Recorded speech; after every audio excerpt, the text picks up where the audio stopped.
Good evening, everyone. Welcome to the Sara Ellis Show on Untangled FM. It's a beautiful night here in London as we build up to Halloween. Woo! It's a bit spooky. And of course, I'd like to say that our thoughts and our deepest love goes out to all our friends and relatives on the East Coast of America. They're very much in our thoughts and prayers, and I know that lots of our listeners are listening from the US, so you're very much in our prayers at the moment. Okay, let's get going. Oh my gosh, have I got a fantastic guest for you tonight? Tonight you are going to learn how to reprogram your negative beliefs and feelings. Wouldn't that be great? Oh, I'm up for a bit of that. Yes, brilliant. Okie dokie. My guest tonight, Alexandra P. Brown. Wow, what an amazing lady. She's a master theta healing practitioner and teacher. She lives in Brighton, but she's going to be in London on Thursday night, guys. So if you live in Londinium like me, get along there. She's going to tell us where she's going to be. So even though she's faster than most and she lives on the coast, she lives in Brighton, she will be in London on Thursday night. I'm going to be there. I want to see you there. So listen, I'm going to shut up because I know she's got a lot of fabulous things to tell us tonight, and you've been sending in questions all day. So I'd like to extend a big, warm, Untangled FM welcome to Alexandra P. Brown. Hello everybody. Hi, Sarah. Hi, Alexandra. Thanks so much for coming on the show. And as I said, a lot of questions have been coming in today. So let's press on, because I know you're an amazing lady and you do lots of things, and I know that the underpinning of what you do is you think that we all come from the same source and we're all connected. I couldn't agree more. So a few questions have come in along the same lines, so I've amalgamated them, if you like, into one question, which is, Alexandra, what if you've read all the books, you've watched The Secret, you've gone to the seminars, and you're still not quite attracting what you want in terms of relationships, love, connectedness, satisfaction? Where are we going wrong? What do we do? Well, basically, if you want to attract love, you've got to remain in a loving space with people. You've also got to emit what I can only term as a vibration of love. So whatever is standing in your way between you being in a state or a being of love is what's blocking you. Now, I've read The Secret. I've watched the DVD. I think it's phenomenal. But it's about the law of attraction. That's just one law, right? We're talking about one law out of thousands and thousands of laws of the universe, okay? Yeah. So it's just teaching you that. I've worked with John Asteras, actually, who was one of the teachers on The Secret. Oh, yes, I love him. Right. So I went to San Diego. I won one of his competitions. I gave him a reading and a healing. So I know him well, and I know that he attracts a lot of good things in his life because he remains in a loving space. Now, the question is, why are people afraid of love? Why are they afraid to have their hearts open? Well, clearly they've had some experiences, they've been hurt before. Some people believe that if they're kind and loving consistently to others, that they're somehow going to be seen as weak, right? Especially in our society, especially in some businesses, in fact, in quite a lot of businesses, if you look at the old structures of them, which seem to be dissipating now and falling apart, thankfully. It used to be that you had to be ruthless, to get ahead. Yeah, right? Absolutely, yes. But people are generally afraid, not only of giving out love, but they're afraid of receiving it as well. Because they've had some experience, maybe in their childhood, where love got confused with pain, right? where they thought that if they were loved, it's because they were dependent, because they were kids. Some stuff could come from past lives. The point is, if you've been reading all these books, you've got the keys, you've got the hints, but the hard work comes in putting it into practice, right? Yes. So how do you get into a space of loving kindness to attract a soulmate who's going to be loving and kind and on the right frequency or the right brainwave pattern for you? So how do you do that? First of all, you have to examine what's standing in between you and being a loving being, right? Are you afraid? Some people don't have the feeling of being loved. It's very unfortunate, but some people really haven't had an experience of being loved in their lives. Definitely. I have clients who've been through one rejection after another, and they're looking for their soulmate, and they're confused because they're starting to think they're unlucky. You know, but really the truth is they're walking around as if in their own cubicles, right? So if you imagine people as you would normally see them, and then you imagine like a big cubicle around them, like a force field. And that is with their beliefs, right? Oh, that's a shame, and yes. For somebody to reach their heart and for them to really touch somebody else's heart, they have to step outside their walls of belief. Now, I believe on The Secret, it's pretty much ask and you'll receive, which is it is a truth, okay? However, it says ask and you'll receive. It doesn't say ask and doubt and freak out and you'll receive. So there's a lot of people trying to think positive all the time, right? You must have come across them. They're doing affirmations all day. Oh, yes. You know, okay, which kind of helps. But really what it does is it starts piling up and piling up so that their negative beliefs start coming up. And so instead of people changing the negative belief or really looking at the root, where did that begin, and changing that, what they tend to do is shove another affirmation on top, right? Yeah. Well, the subconscious mind, which is 90% of who we are and runs our lives and connects us to everyone and everything in existence, is going to produce the results. And is going the subconscious mind basically says yes to everything. So if you've had, say, for example, because I'm sure in your work as well you've come across this, you have a client that comes to you and they've had 20 years of an experience, repeated pattern, where they're consistently disappointed in love. Yeah? Okay?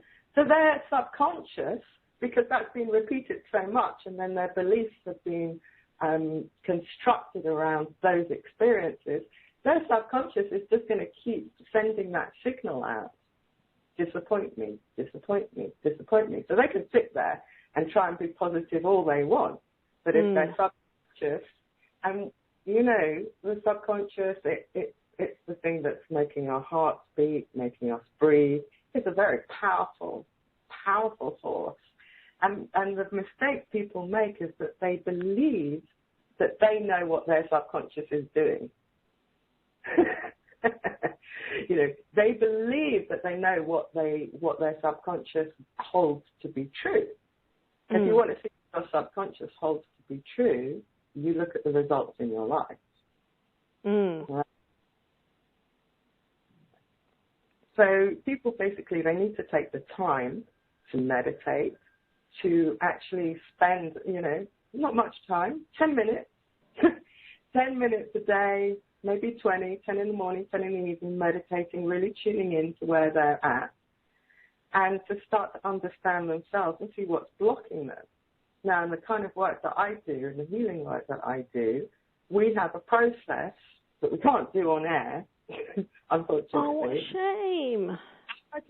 We can do a meditation. I can connect you to the law of compassion, to the monad of love, and to the seventh plane. I can do that. But we do a process of digging work. And digging work is a series of very specific questions that actually get to the subconscious belief. And we use kinesiology as well as a muscle test for that. So once we get to the root, right, if you're a trained theta healer, you get to the root of the belief of the client, you can then change it instantly.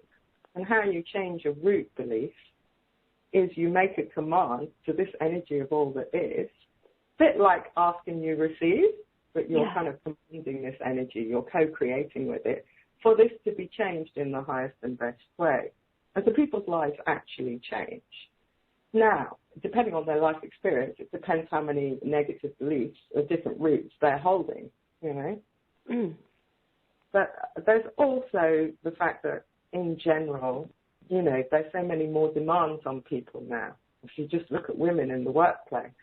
Now, I know women who are working till 1 o'clock in the morning, right, because they've been working in the day, they've got 2 kids, they come home, they're making dinner, they're cleaning up.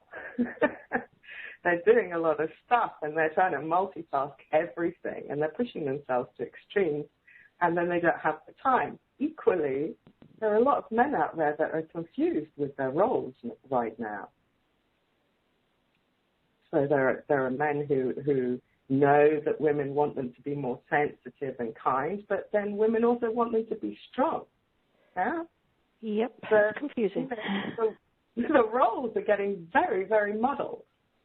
So, you know, I know a couple and they just went out on a date and they were having a lovely time, and then the guy just got the bill and said something like, well, we'll go Dutch.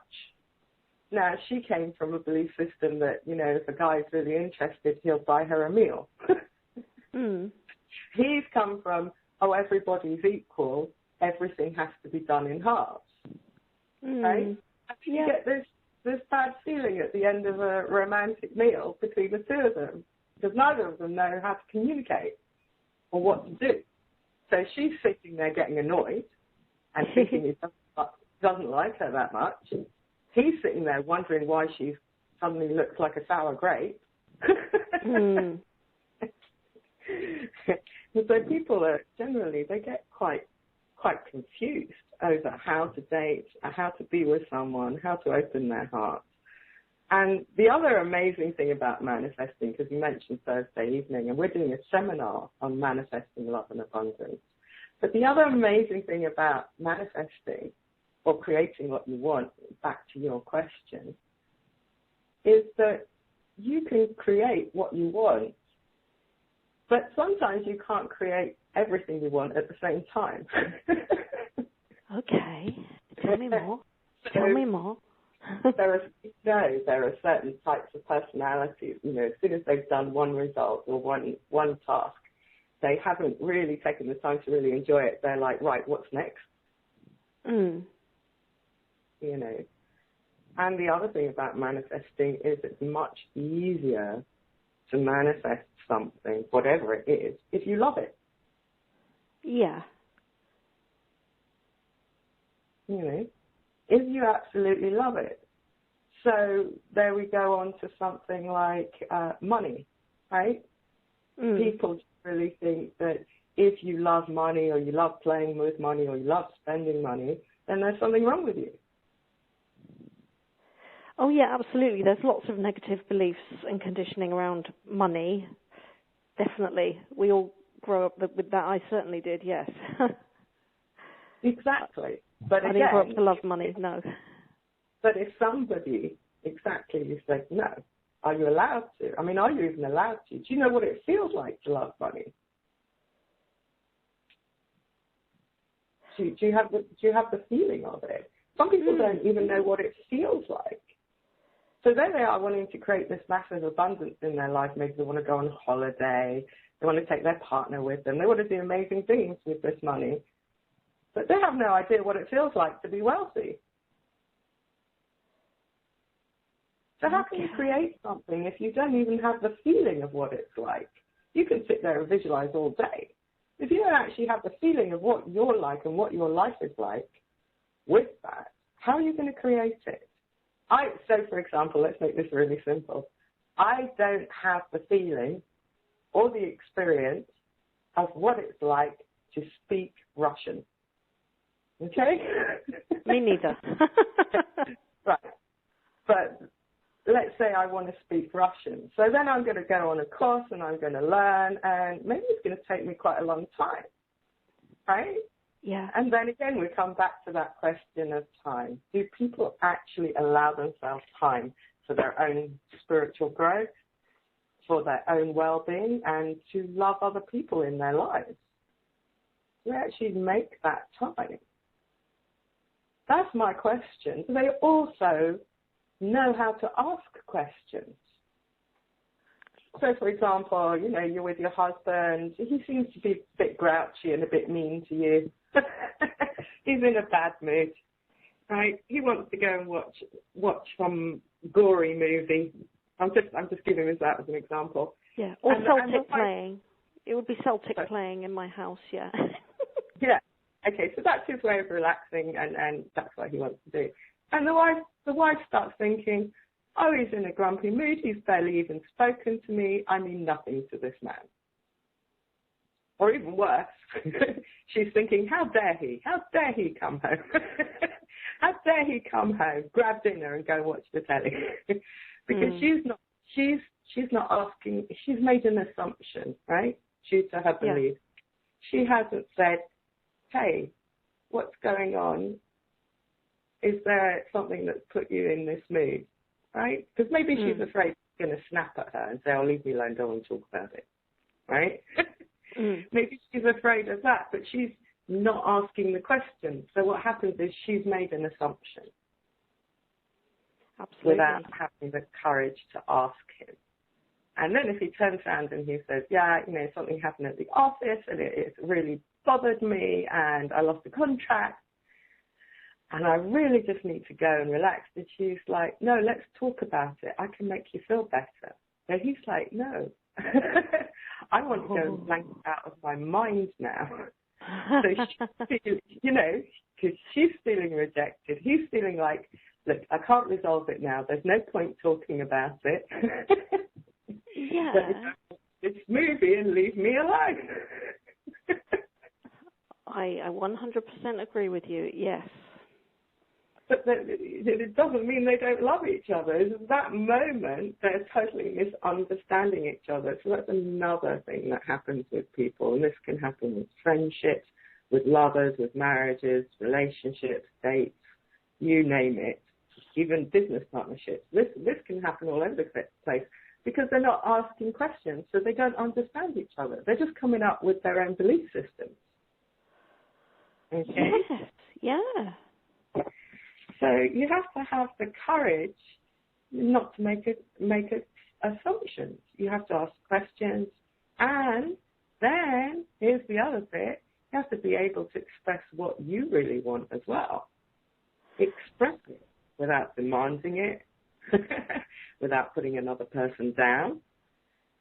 And you have to communicate with other people as clearly as you can. And this way, you're going to avoid all these misunderstandings, sadness, and drama.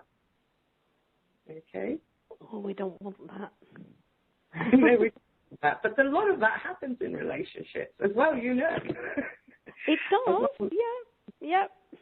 And that can happen in people's relationships to abundance as well, to money, to what they could do with it.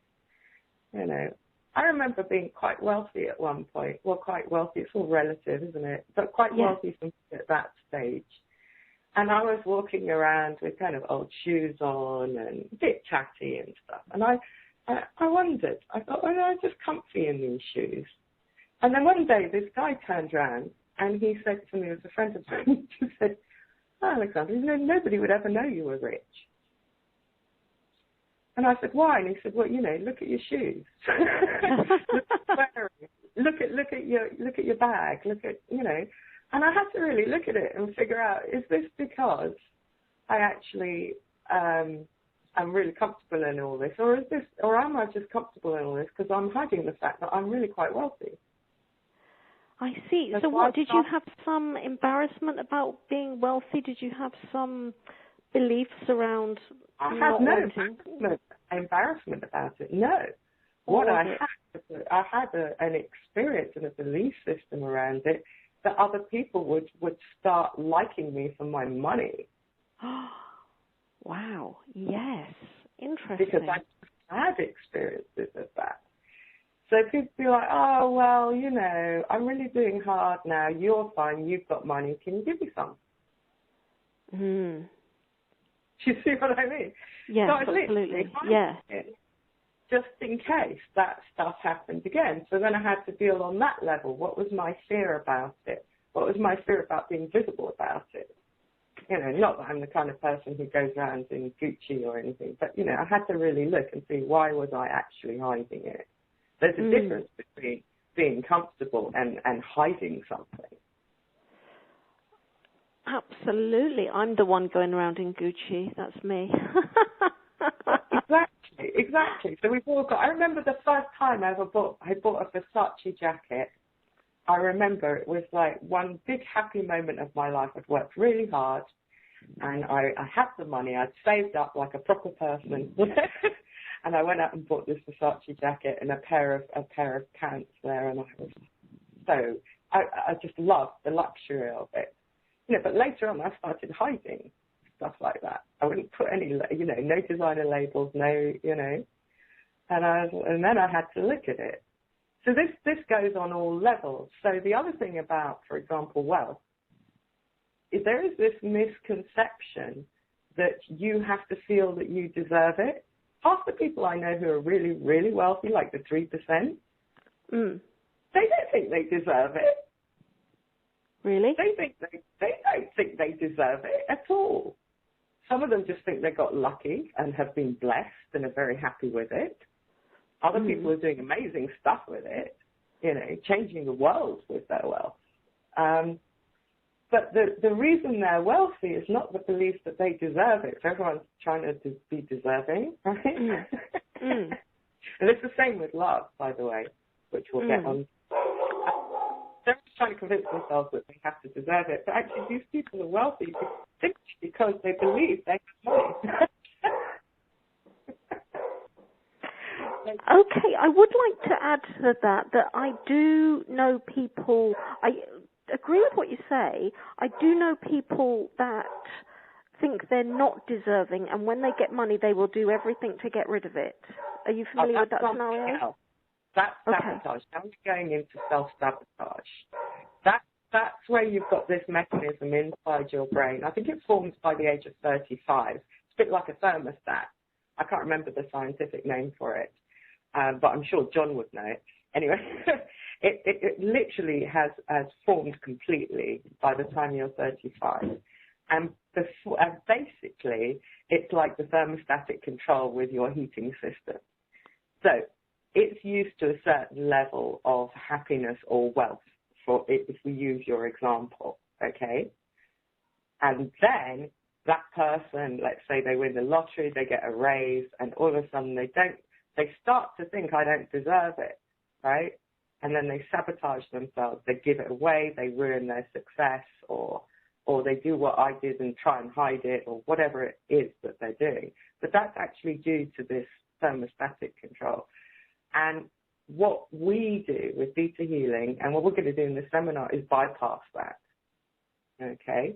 So we're going to use the universal intelligence and energy of all that is. I personally call it God.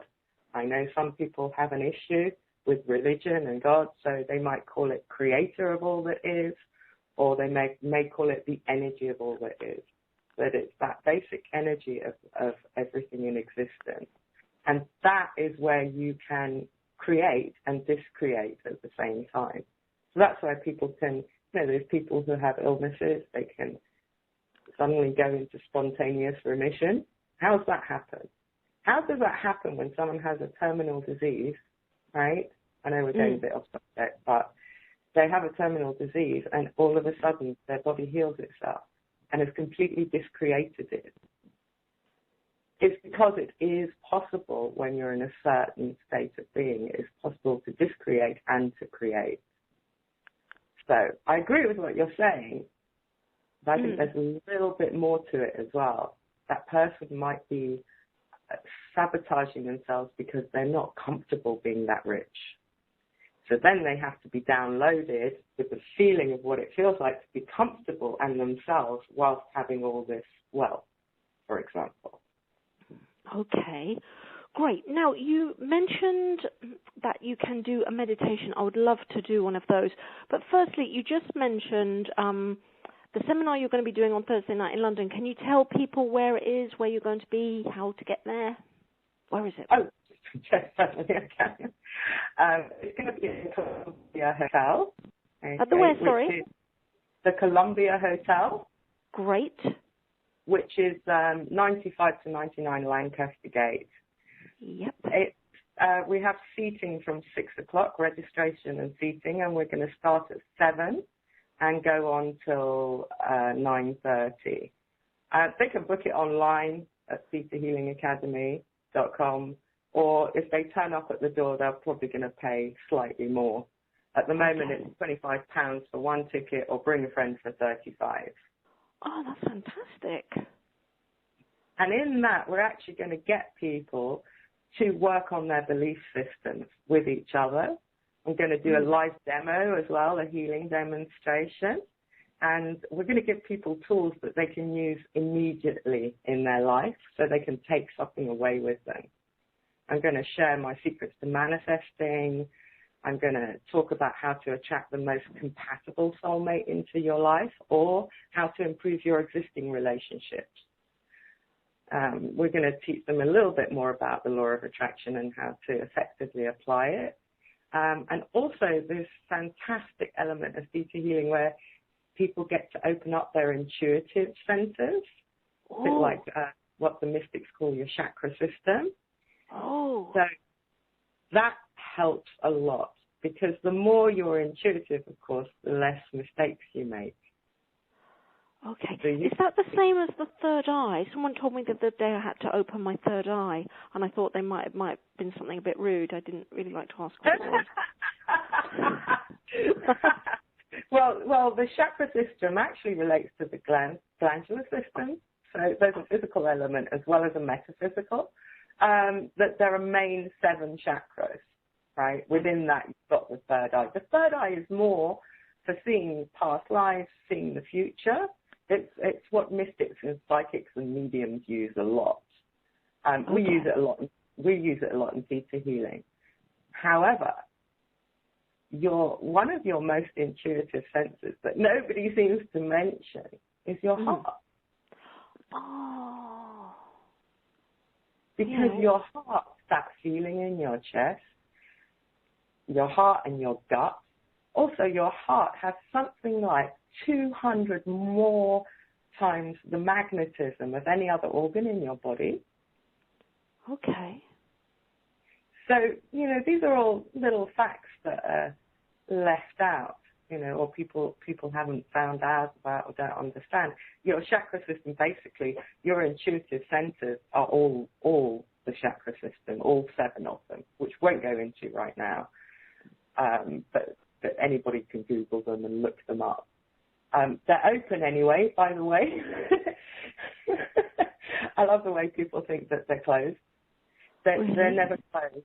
They're never closed. What can happen is that as a result of stress, they can be going at a slightly slower speed, or they could be twisting around the wrong way, but they're never closed. Okay. Yes, it does make sense. It makes a perfect sense, yeah. Yeah, your third eye is not closed. It may be a muscle or a part of your system that you've not used that much. Much like you learnt to play tennis, and you use one more than the other. People tend to do that as well. They use the different intuitive centers, some more than others. So then they have to clear out the ones that are kind of a bit slow or stagnant, but they're not closed. Okay. So they're just slow and stagnant. They're not closed. Brilliant. Can we do one of your little meditations? Is that possible? Oh, yeah. Oh, great. Oh, yeah. Can we do one now? Yeah. Excellent. So I'm just going to talk everyone through it. So just put your feet on the ground. Get as comfortable as you possibly can. See if you can have your back straight. Take a deep breath in. And as you're breathing in, imagine that breath going all the way down to your feet. If some people have been stressed, they might have to do this a few times. So keep taking deep breaths in. Now I want you to imagine from the center of the earth that there's a light from the center of the earth coming up through your feet. It can be any color you want. And it's a beautiful bright light. And this bright light comes up through your feet, relaxing them, all the way up through your legs, easing the muscles, filling your body with light. And this light starts coming up through your entire body, opening up all your intuitive centers.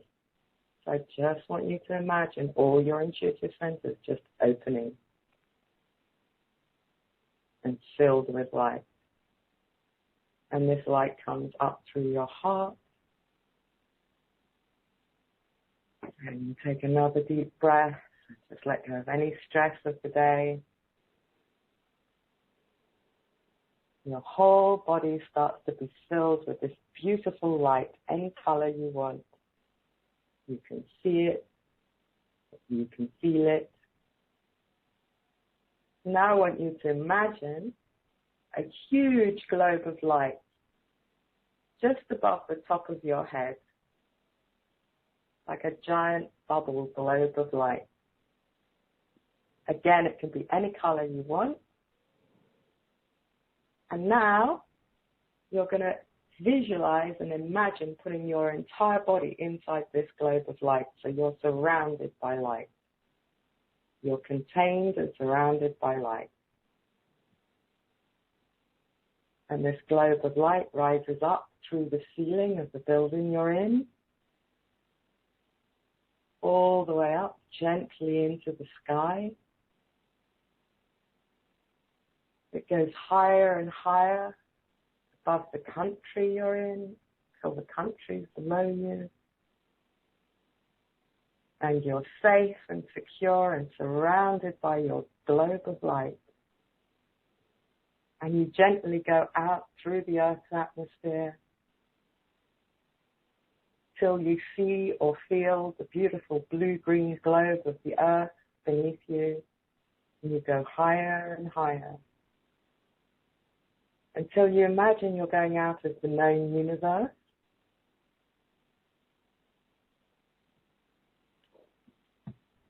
And as you go out of the known universe, you go up through layers of bright light and slightly dimmer light and bright light, layers and layers and layers of them, all the way up until you reach a jelly-like substance.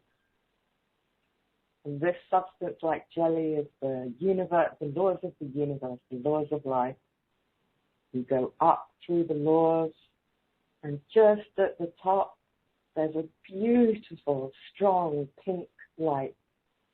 It's incredibly bright. You take yourself inside this beautiful pink light as you feel the law of compassion floating through your body, through your mind, relaxing you, letting you feel what compassion is, what self-compassion is. And just take a moment to feel compassion.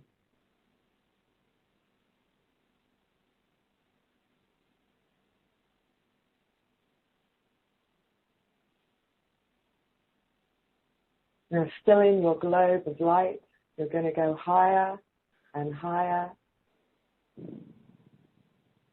And just above you is a beautiful, pearly, iridescent, bright white light. There's nothing but this bright, white, pearly, iridescent light. Some of you may see it. Some of you may feel it like a tingle through your body. And there's a little window into this place of light. I want you to take yourself and your globe in through this window, into the seventh plane, which is this pearly iridescent white light. And imagine going deeper and deeper and deeper inside this plane of existence.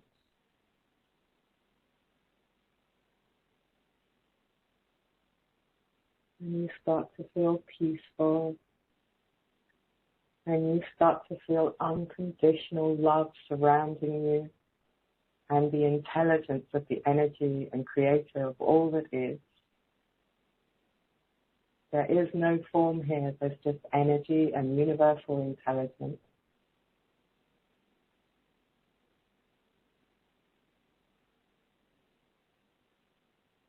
And whilst you're there, I want you to imagine something that you would like to have in your life. It could be something you would like to that you have and you would like to have more of. Just take a moment and think about what it is you want in your life.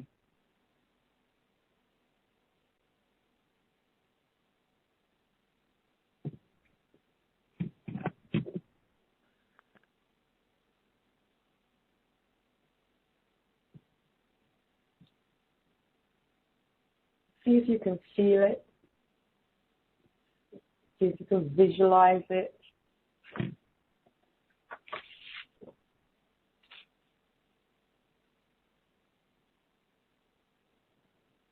And I want you to stay in the seventh plane of existence, surrounded by unconditional love and wisdom.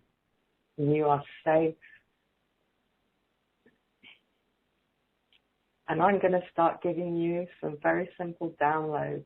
And all you have to do, if you want them, in your mind is just say yes. So I'm connecting up as well into the seventh plane.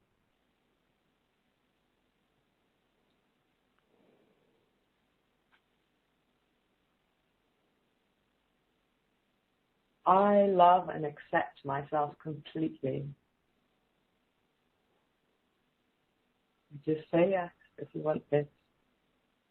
I accept my inner beauty and feel it radiate from me. I prosper wherever I turn.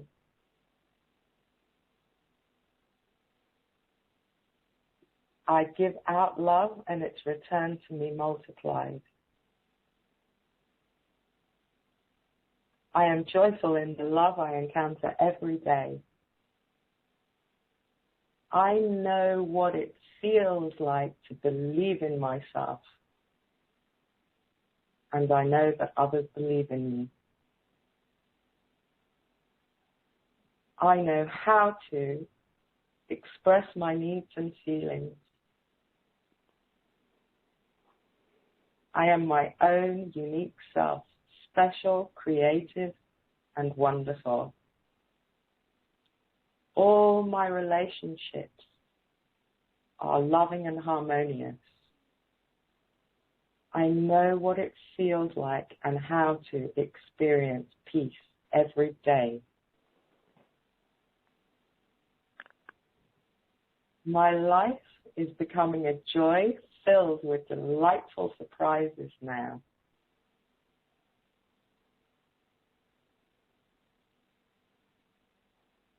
I know that I am a wonderful miracle of life, and so are others. I know how to see everything with loving eyes, and I can love everything I see.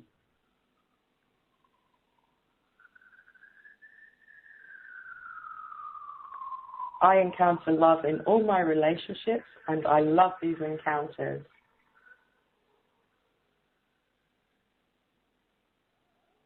Everywhere I go, I find love. Life is joyful.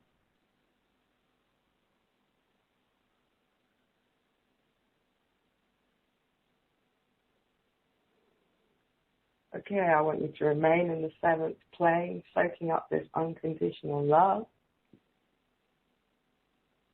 Imagine it pouring over you like a shower, a glittery shower of light. And you're having a sparkly, glittery shower of light. And it goes through all the cells of your body. It lights up your electromagnetic field.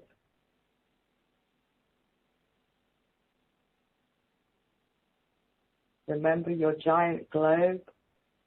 Put yourself back inside your beautiful globe of light and start gently to come out of the 7th plane, back out through the window.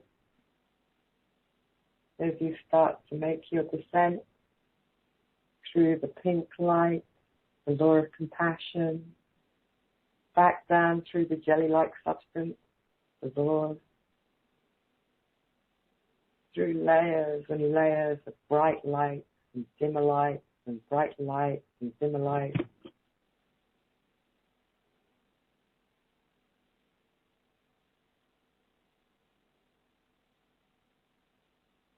You feel safe in your globe as you come all the way down, back into the known universe, and you see or feel the blue-green globe of the earth beneath you come gently through the atmosphere.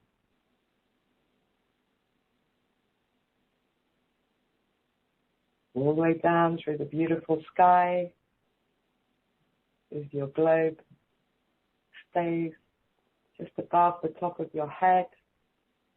And now you imagine or feel or see the light, a beautiful light from the earth coming up all the way through your body. And this light is grounding you, making you feel balanced, making you feel at ease.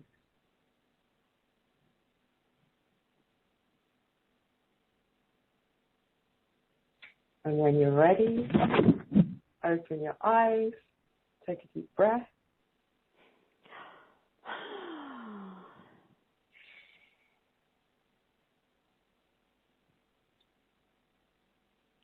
So what did that take? 10 minutes? Oh, fantastic.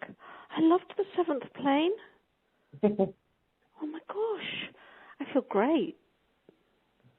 That's the plane where you can get your answers. And the reason in deep healing we always go to the 7th plane is because there's no, you don't lose any energy there. There's no bargaining, no exchanges. You know, it's just a place of unconditional love, create the energy of all that is. And you can actually start to get answers for your life from there. And we teach that in the basic course and the advanced course, the deep healing courses. Oh, wow.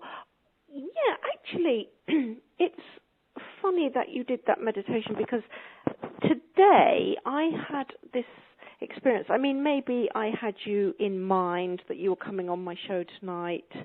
But I had this experience where I was getting some emails, and I was getting emails from this male colleague of mine at Harley Street, and he was sort of asking me to help him with something.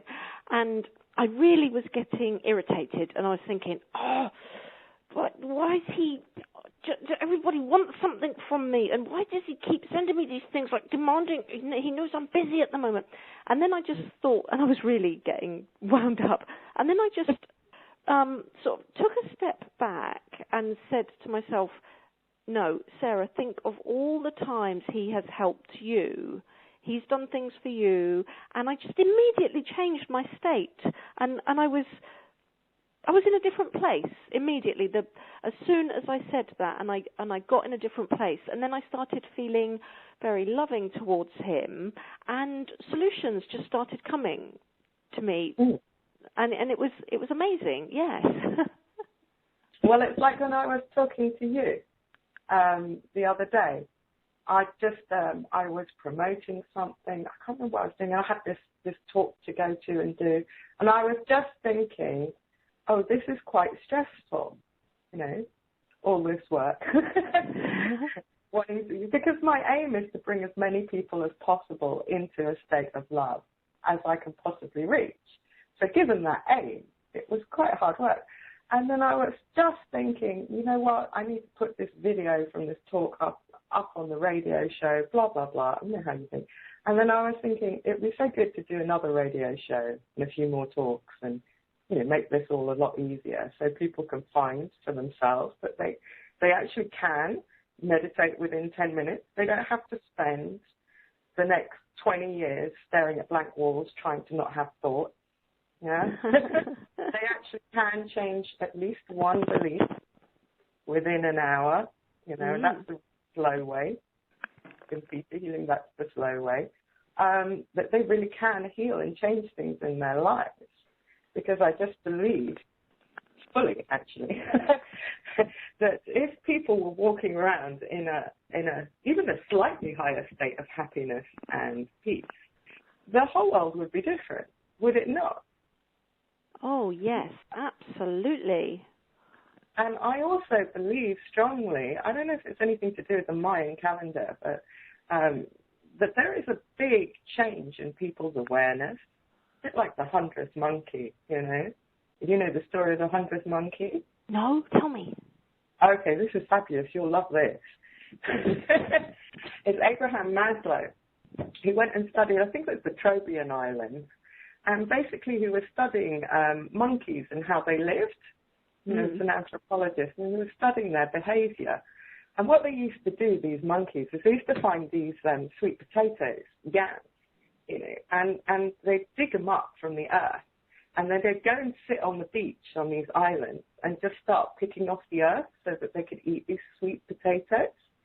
Because, their bodies knew that there was something in them, that nourishment that they needed. Because we all think of monkeys just eating bananas, yeah? Anyway, so one day, this little monkey, one of the youngest, came along, and he was sitting on the beach with all the rest of them, and he went and they called him Emo, by the way, which I thought was quite sweet. And he went and took his yam to the sea and washed it. And all the other monkeys looked at him and just, presumably ignored him because none of them did it. And he became sort of slightly outside the group, he was looked on and a bit strange. But every day, Emo would come down with the rest of the monkeys and for days on end just go and wash his yam in the sea. And after a while, one of the other monkeys went and washed his yam in the sea. Because don't you imagine they've been like hundreds of years picking these bits of all the their ancestry, picking these bits of dirt off of these yams. At the same time, and Maslow said, let's say it's a critical mass, it's the 100th monkey. At exactly the same time when all that tribe on that island went to wash their yams, every tribe of monkeys on every other island washed their yams. So there's a critical mass, a change in consciousness. When enough people, there are enough light healers, enough therapists, you name it, enough helpers, if you will, change their conscious awareness and their habits and their ways of living, it will spread like the 100th monkey. It'll become a critical mass. And that information will just transmute instantly to everybody else. So they don't have to do the hard work. Oh. So you're a pioneer. Yeah, that's what we're doing, isn't it? You and I, the light workers, and then with the monkeys, and hopefully the other monkeys will be. There's a lot, aren't there? Loving. You think about it. I mean, I couldn't even begin to count how many life coaches there are, theta healers, NLP practitioners, hypnotherapists, psychotherapists, doctors, you name it. Yeah, most of them are in Brighton. There's a lot in Brighton, true. There's a lot in London. There's a lot across the planet. And why now? Why is it happening now? Because there's going to be a change in conscious awareness. There's going to be a global shift. There's no two ways about it. So that's my aim anyway, to get as many people into a better state of peace and joy and love as possible. But it takes courage. It takes courage to be willing to live your life in a more loving way of being. It means that you have to start letting go of drama. Oh, yes. You have to start letting go of blame. You have to start to understand that even if that you are creating your life, although you're not responsible for what others do, you are attracting it. So you have to look at that. And then for example, if somebody's hurting your feelings, if somebody seems to be difficult around you, you have to start to ask them questions and try and understand where they're coming from, rather than just defend yourself or attack back. So it's quite a courageous way of being. But like I said, there's enough people doing it, there's enough people aiming for it, that there will be a change. And the rest of humanity, if you will pick it up, just like all those tribes, all those islands of monkeys. That's beautiful. I love it. Definitely, we are having an impact, and that's why we're doing what we do, and we're keeping on doing it. Now, on that note, how can people find out more about you? Because I know you're doing amazing work, and I want your message to be out there more because you're wonderful. So what is your main website? Is it peterhealingacademy.com? Yeah, that's the main website. That's where they can find me. They can also find my team. If you noticed, I mentioned other modalities as well as theta healing. It's because I also believe that it's time everybody stops saying that their way is the highway or the best way. Yes. It's time that we all recognized each other's wisdom and each other's contributions, and it's time that all these healers started working together. I agree.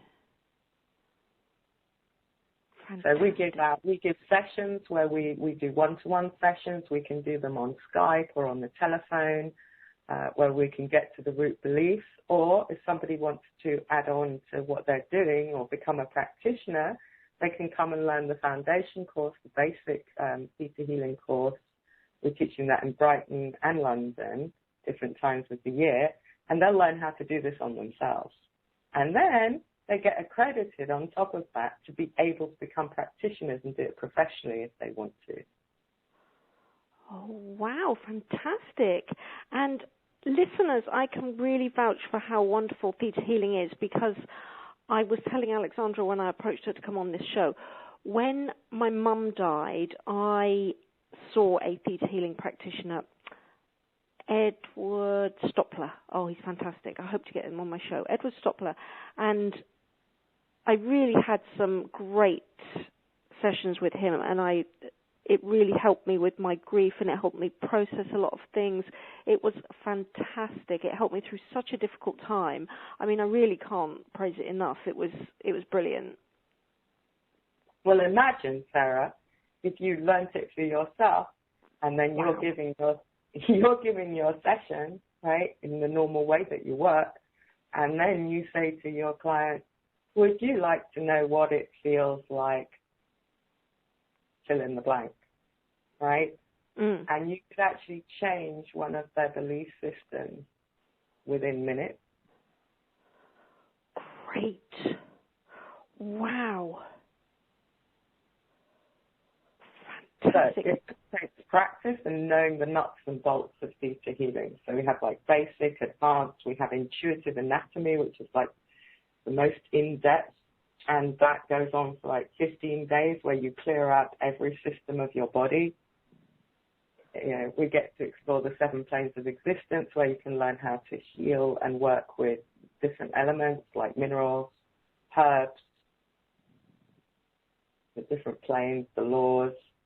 There's a whole journey in theta healing, and people can go as far as they want. I love it. I love it. Oh, my gosh. Well, we're coming to the end of the show, sadly, because you're absolutely fascinating. I could talk to you all night. Well, I've got so much more to say. Okay, well, I'll just say quickly then. Please do. I'm just going to say this because people often wonder, why is it called theta healing? Okay. It's theta healing. It's called theta healing because it's a brainwave pattern, right? And it's a very deep, relaxed state of mind. It's the most often used and reached during a deep state of meditation. It also can come in your sleep state, and you can also access it through hypnosis. But we teach you how to access it in minutes, okay? And your brainwaves cycle between 4 to 7 cycles per second when you're in theta. And it's also the brainwave pattern that's most conducive to reprogramming your subconscious mind, which is why it's so good for manifesting. Oh, great. And apparently, theta is derived from one of the Greek words for love. Oh, my gosh. There's no such thing as coincidences. That's for a reason. That's beautiful.